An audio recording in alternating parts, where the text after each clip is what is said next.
AI and IoT, Internet of Things technologies are starting to influence the cybersecurity regulations in a way that we really are just trying to figure out.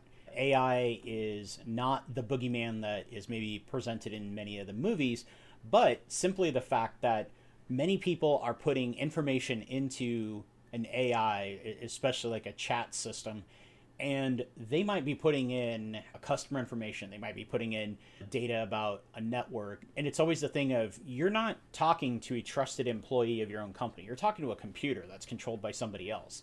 That information, there needs to be better regulations on what needs to be typed into those things, and that regulation needs to be from both sides. The AI vendors saying, hey, it looks like you're typing some stuff that is private company information, and also from the standpoint of businesses, as in, don't type in private company information. IoT devices, the regulations, California was one of the first to adopt IoT regulations that would require a device to have the password reset as soon as it was taken out of the box and turned on. Something I had talked about before, where people get really excited about their brand new smart crock pot. They pull it out of the box, they plug it in, they start making their food. They never change the password. And that password is the same one that every crock pot that comes out has. Having standards in cybersecurity, such as NIST, the National Institute of Science and Technology, having those regulations and frameworks is very important, because then you can normalize what a company is expected to do.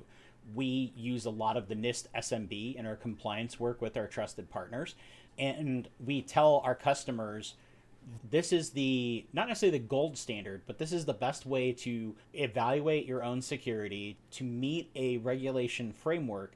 That way, if a specific framework comes into play related to your business, so if tomorrow somebody signs an executive order and says all electrical companies will now have this new cybersecurity regulation, if you are an electrical company doing electrician type work, then you are hopefully ready, or at least you are closer to being compliant than the competitor that has done nothing from a regulation standpoint. The first thing you need to do from a preparation for cybersecurity audits, assessments, is just knowing what you have.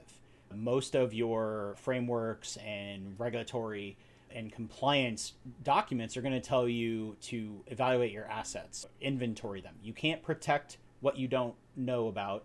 You can't be compliant when there is a device that you don't know about. Those are really the first steps. Also, work with a trusted partner to make sure you understand everything that audit or assessment is going to ask. Make sure that it's okay for you to have a no. It's okay to say, we don't have this. We'll get it, but we don't have it currently. It doesn't necessarily end your business. It's just a finding that has to be dealt with. That's really the first couple steps. There is your inventory, your trusted partners, and then also be very open and honest. These audits and assessments may seem like a pain, but they will definitely open a business owner's eyes to things that might have been missing, and then they can make an informed decision. They could say, I accept the risk of not having that. And that risk might be the business gets shut down, but it also, the risk might be you have a security breach and then something causes you to be shut down. Here at Secure Point Solution, we believe that compliance doesn't just equal security. After all, Target was compliant right up to the moment that everybody's credit cards got misused. And it's a very easy line to forget to establish. What we're doing here is we are using tools to help a customer discover on their own their level of compliance, whether it's to NIST, CIS, PCI. So they're able to understand, yes, I am 87% compliant, and the reasons that I'm not 100% compliant are this and this. And then that's where we come in, whether we're coming with security tools that address those gaps, whether it's helping somebody change their processes, or getting them certain assessments that are periodic, such as penetration testing, vulnerability scanning.